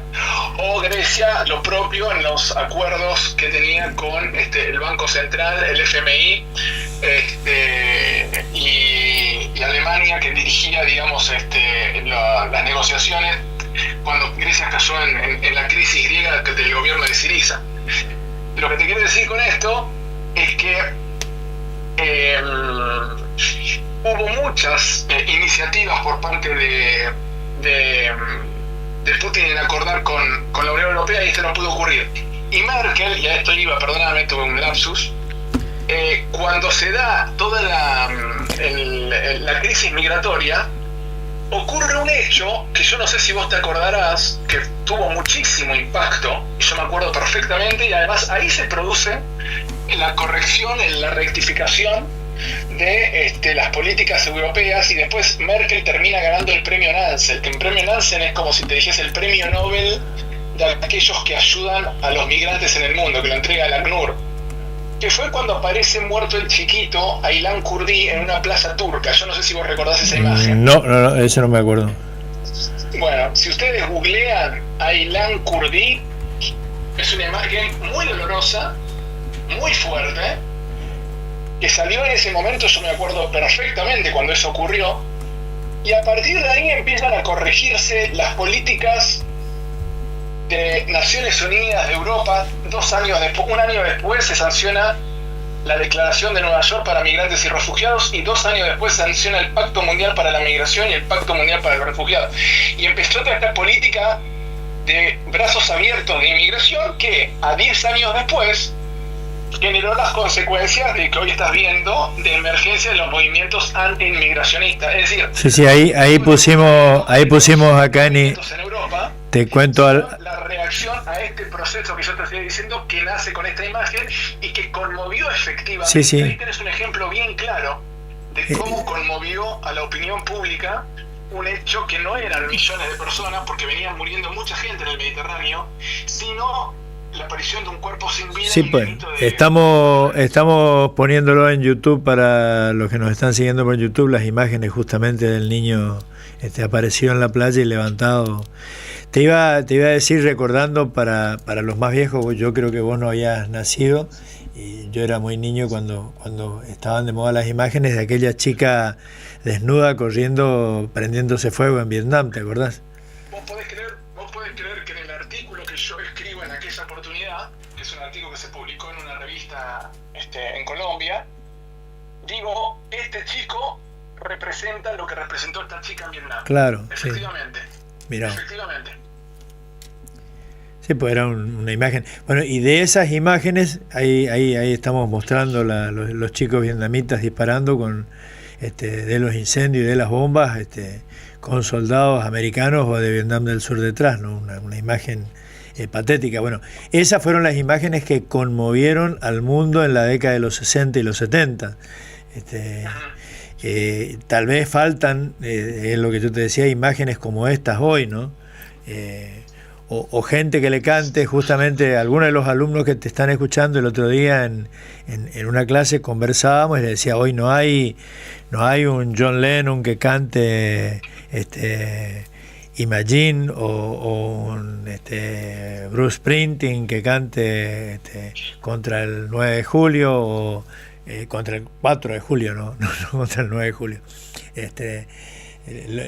Lo estoy por hacer independizar en fecha distinta de Estados Unidos, o un Bob Dylan, que sé yo, que se pregunte justamente sin encontrar la respuesta. No veo hoy en el arte mundial, en una de esas de puro ignorante o desinformado que soy yo, ¿no? En los ambientes artísticos, intelectuales, así, reacciones, o si no se las ocultan, contra la guerra. Sí, a ver, bueno, sí, yo te digo un poco acá en los Estados Unidos, vos caminás por las calles y vos ves que en las casas aparecen banderas. Yo vivo en un lugar donde el vecino de enfrente tiene una bandera palestina, el de la otra claro, sí, bandera de Ucrania. Hay como una toma de conciencia, ¿viste? Como un compromiso. Fíjate vos lo que pasó recientemente en la Universidad de Columbia con un estudiante palestino. Las universidades, que de hecho, hablando de desaforados, Elon Musk salió a decir, es preocupante el estado de las universidades. ¿Cómo puede ser que las universidades de élite de los Estados Unidos estén produciendo el tipo más o menos se refería a la cultura woke, a todas estas cuestiones? Porque básicamente tenías a las universidades Princeton, Columbia, Harvard, con campamentos de estudiantes resistiendo la política de los Estados Unidos, por ejemplo, en Gaza. Pero sí, pero por la calle acá y vos tenés grupitos de personas que están con un megáfono en una plaza, con el cartelito. Pero bueno, me da la sensación, mira, yo vivo cerca del edificio Watergate. Ajá, nada más y nada menos. Nada más y nada menos. Y vos, o sea, Watergate hizo caer a uno de los presidentes, que yo te digo una cosa, visto en retrospectiva, Nixon es probablemente uno de los más grandes presidentes de los Estados Unidos. Pero sin duda. Un gran presidente. Sin duda. Y lo teníamos por un conservador HDP. Claro, bueno, por eso. Después cuando vos indagás un poco la historia y vas un poco más en detalle, te das cuenta, digamos, la talla del sujeto. Pero tuvo el problema, digamos, también que que básicamente se fue, renunció porque se iba mal, destituido por habilitar, así tus alumnos imagino que lo conocen, pero lo destaco, digamos, un mecanismo de espionaje en las oficinas del Partido Demócrata que están en el edificio Watergate. Hay que ver la película, recomendable, todos los hombres del presidente. Bueno, eso hizo caer al presidente de los Estados Unidos. Que además, digo, hay que ver el contexto, porque hay un libro extraordinario que se llama En Confianza, que es la la autobiografía, las memorias de Anatoly Dobrinin, que era el embajador soviético en los Estados Unidos, que fue un embajador que estuvo como 20 y pico de años como embajador. Era un tipo de máxima confianza del buró del Partido Comunista, pero al mismo tiempo un tipo de muchísima confianza para Estados Unidos, para el gobierno de Estados Unidos. Sí, pues. A punto tal que hay un chiste que cuenta Reagan, porque él llega creo que con Kennedy y se va con Reagan, y cuando le informan que se va, que termina la misión, claro, que termina la misión, no me acuerdo qué dice, pero se vuelve, pero en serio era comunista, como diciendo, viste, me imaginaba que llegado a un punto cuando tuviese que volverse pediría asilo en los Estados Unidos o algo por el estilo. No, el tipo se volvió, de hecho fue condecorado por Putin, publica su libro después de los 2000, durante el gobierno de Putin, es un libro de, no sé, como 700 páginas. Más o menos, más o menos como las memorias de Kissinger, digo. De Kissinger, que tienes la diplomacia. Sí, pues más gorda, que casi ilegible de tan largo. Si tengo que leer todo esto, ¿qué hago? Está lindo en la biblioteca, ocupa un lugar espectacular, y entonces todo el mundo te lo dice, ¿y vos la leíste? Y sí, Sí, hasta la mitad. sí, alguna hoja.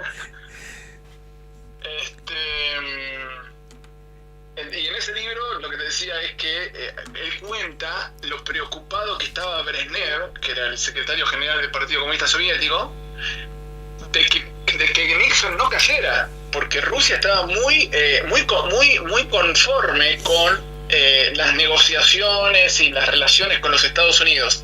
Por eso ahí tenés otro punto, ¿no? Que es qué se dice hacia afuera. Acordate que Nixon llegó con un discurso, como decís vos, sí, tremendo, muy anticomunista, muy duro, y termina siendo un negociador y un tipo muy querido por los soviéticos. Sí, muy pragmático. Por eso te digo, cuando uno analiza el escenario internacional, la política internacional, que como decía Juan Perón es la verdadera política, no hay que... Es cierto que esto que estamos viendo nosotros hoy, de ver un presidente que le falta el respeto a otro, son cosas muy extrañas, porque en otro momento del siglo XX no ocurría de esa manera, o al menos no se dejaba ver. Sí, creo que no, yo sospecho que no necesariamente era así, y que muy probablemente en alguna negociación se hace. De hecho hay una película, no me acuerdo si es creo que es la película que ganó un Oscar el año pasado, Sin Novedad en el Frente. Ah, claro, sí. Netflix. Sí. Bueno, no sé si recordás, si la viste, que llevan la negociación en un vagón de tren entre los franceses y los alemanes. Sí, pues sí, la famosa histórica foto histórica. Hay una foto también de allá en sepia, de esas negociaciones, sí.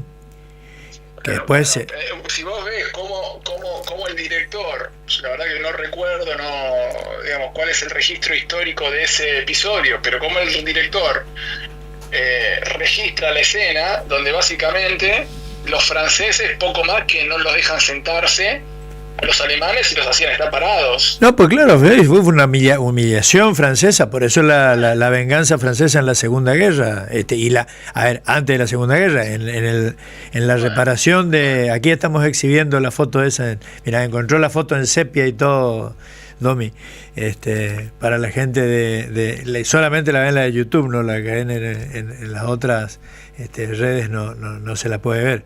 Pero sí, la humillación francesa, que acordate que eso mismo se repitió después en el Palacio de los Espejos en Versalles, odio que todavía hasta hoy tienen los franceses, bueno, que después justamente Konrad Adenauer y compañía consiguieron morigerar ese enfrentamiento para empezar a construir la Unión Europea, pero el odio entre Francia y Alemania era muy grave.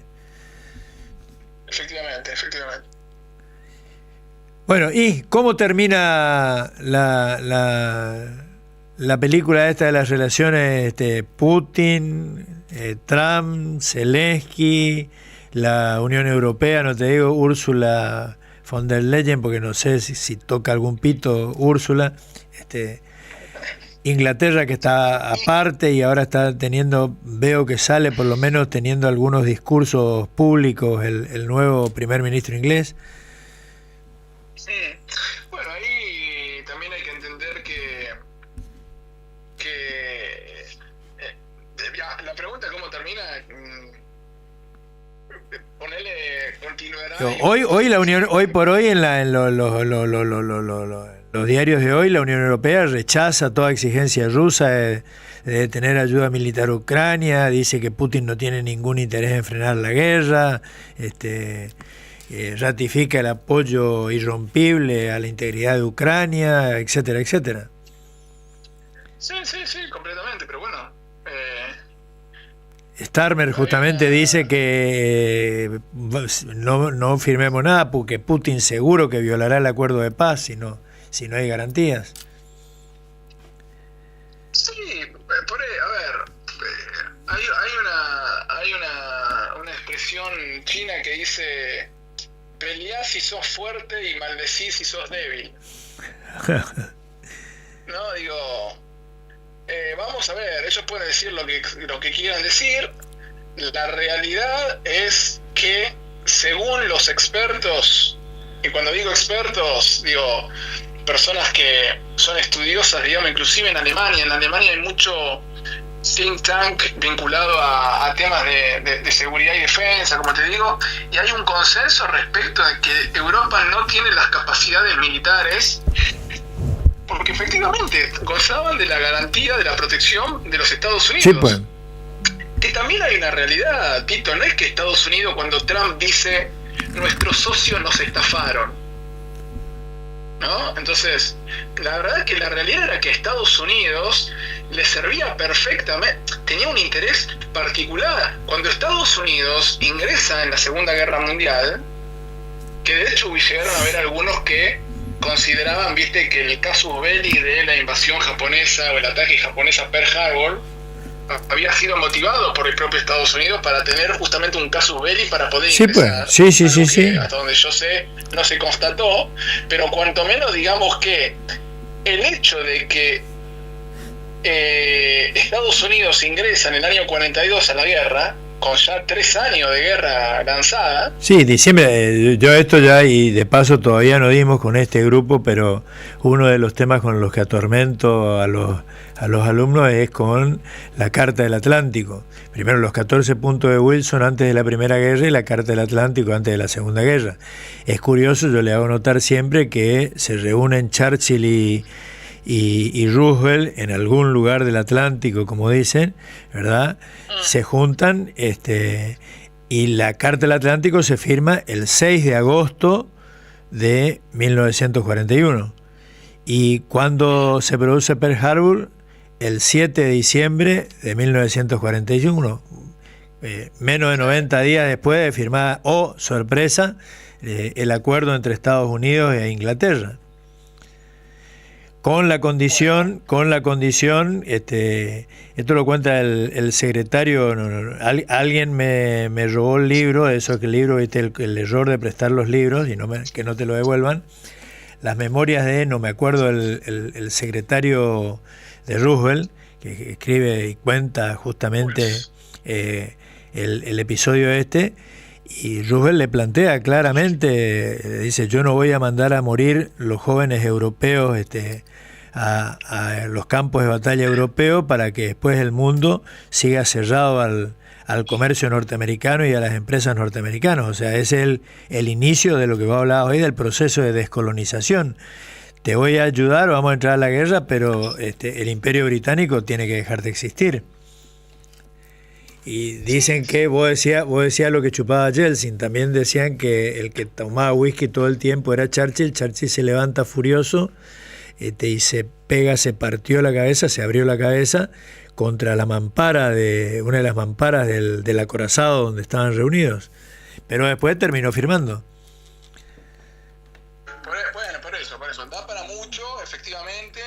Vos pensás que desde que se larga la guerra pasó un poco lo mismo respecto, por eso si querés buscar paralelismo, digamos, la historia no se repite, pero indudablemente vos podés encontrar muchos paralelismos en la historia que te sirven justamente, como dice nuevamente Kissinger, digamos, el hombre de Estado tiene que ser un profundo conocedor de la historia. Lo decía Churchill esto, cuando Churchill después de la guerra viaja a los Estados Unidos y recorre Estados Unidos y va a universidades, le preguntan cuál era qué era lo que el hombre de Estado tenía que no podía obviar. Dice, puede no conocer de economía, puede no conocer, pero tiene que conocer la historia, tiene que saber de historia.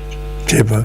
Entonces, cuando desde el primer día Churchill quería el apoyo de los Estados Unidos en la guerra, y Estados Unidos con Roosevelt no se lo daban, y insistieron así varios años, hasta que finalmente Estados Unidos entra una vez que recibe este ataque. Ahora, cuando Estados Unidos entra en el año 42, ya, porque esto también es muy, para ver desde dónde vemos desde dónde vemos la historia, y desde qué libros y desde qué películas, porque se ha publicado al hartazgo sobre el desembarco de Normandía, sobre el rol, de Estados Unidos desequilibrando ese frente. Ahora, la realidad es que Estados Unidos murieron, creo que 600.000 soldados, y en Rusia murieron casi 20 millones de personas. Rusia. El que gana la Segunda Guerra Mundial es la Unión Soviética. Sí. Pero esto es indiscutible. Y la que sufrió las mayores pérdidas, el mayor destrozo. Pero no tengas ninguna duda. Sí, pues. Entonces, cuando ya de alguna manera, luego de Stalingrado, la Unión Soviética rompe el frente alemán y avanza sobre Europa, Estados Unidos tiene que entrar a la guerra, porque si no, la Unión Soviética llegaba hasta España. Sí. Entonces, ¿por qué se divide Alemania? Porque hasta ahí llegan las tropas estadounidenses. Sí, pues. Y bueno, eso es lo que acuerdan. Empiezan los acuerdos. Eso es lo que acuerdan en Yalta, justamente, ¿no? Esto para vos, diría tipo Neurus, esto para vos, 2 para mí, 1 para vos. Como dice el panfleto, pero que en definitiva es cierto, en Yalta se reparte en el mundo. Se reparte, bueno, Yalta después otras consecuencias tiene eso, ¿no? Porque vos ahí lo que haces es crear niveles de artificialidad estatal que iba a generar consecuencias muy graves luego. Pero bueno, como fuere, lo que te quiero decir es eso, aquí viene el punto, que de alguna manera la seguridad europea desde la guerra y en la posguerra estuvo siempre garantizada por los Estados Unidos luego de la Segunda Guerra Mundial. Sí, pues. Entonces, no es que, como dice Trump, nos estafaron. No, Estados Unidos tuvo siempre intereses concretos en que Europa no cayese bajo las garras comunistas.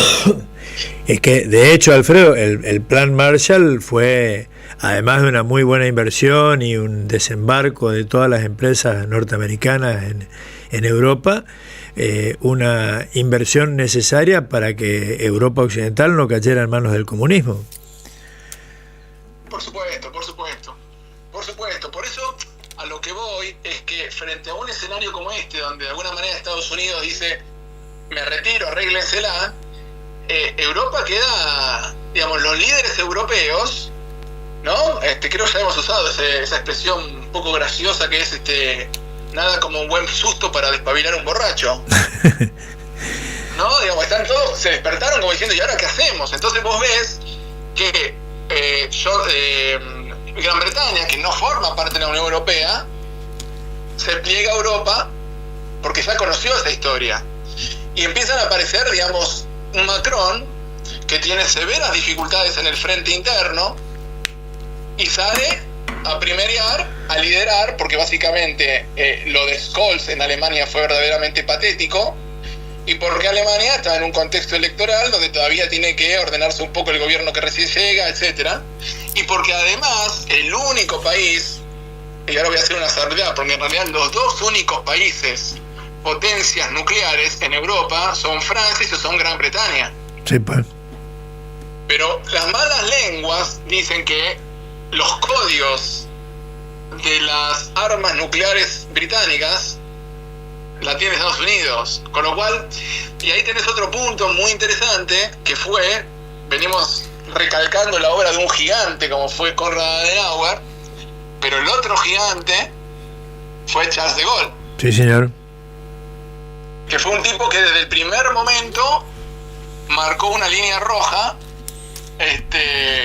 con Estados Unidos. Y desarrolló una capacidad que buscaba ser autónomo, que sí, buscaba justamente viendo que el interés de Estados Unidos, no de Europa, de Estados Unidos, era tornar dependiente a Europa, y que para tornar dependiente a Europa lo tenían que meter a todos en el mismo paquete. Por eso de alguna manera lo que va a ser el antecesor de la Unión Europea, antecesor de la Comunidad Europea, que fue la CECA, la Comunidad Europea del Acero, del Carbón y el Acero. Del carbón y el acero.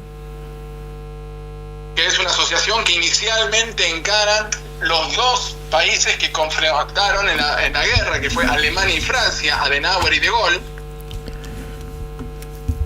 cuando de alguna manera era voluntad de Estados Unidos tener bajo su área de influencia Europa. De Gaulle vio eso de inmediato y trató siempre de tensionar la presencia estadounidense en Europa, cosa que no hicieron los británicos, por ejemplo. Sí, pero por eso también Francia desarrolló una capacidad nuclear autónoma. Acordate de los ensayos nucleares franceses en el Pacífico, que tenían una crítica muy fuerte, supuestamente ambientalista, por parte de la prensa norteamericana. En realidad escondían la intención de que Francia no tuviera una capacidad, no tuviera su propia bomba atómica, independientemente de Estados Unidos. Completamente. Y quiero decir una cosa más, digamos, frente a este escenario, vos decís, bueno, hay un Estados Unidos que se retira de ahí.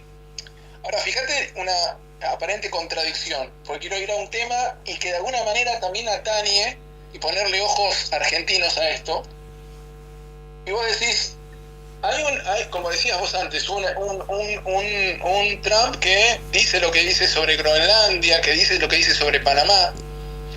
Ahora, vamos a un mundo donde, paradójicamente, muchos dicen es un Estados Unidos expansionista, pero en realidad es un Estados Unidos que se está retirando. ¿A dónde se retira? A lo que ellos siempre consideraron efectivamente su área de influencia natural. Cuando cae el muro de Berlín, cuando cae la Unión Soviética, hasta ese entonces el mundo bipolar tenía áreas de influencia para Occidente y áreas de influencia para el mundo comunista, llamémosle, en África, en Asia, etcétera. Por eso la lucha, digamos, que por ejemplo Estados Unidos daba en regiones de América Latina, en África, respecto de la penetración, supuestamente, del comunismo en sus presuntas áreas de influencia. Ahora, con este mundo que en transición, que se está desacoplando, que se está reacomodando, el Estados Unidos luego de la caída del muro de Berlín, que era, como decía Fukuyama, el fin de la historia, acá se acabó, esto quedó como quedó y Estados Unidos es un actor global.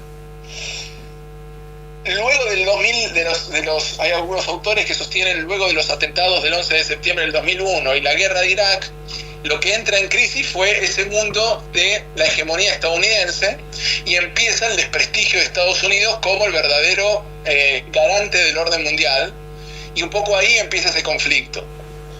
Entonces lo que estamos viendo ahora en este reacomodamiento, por eso digo, la historia hay que verla como decían los franceses de la escuela de los Annales, en la longue durée, en la larga duración.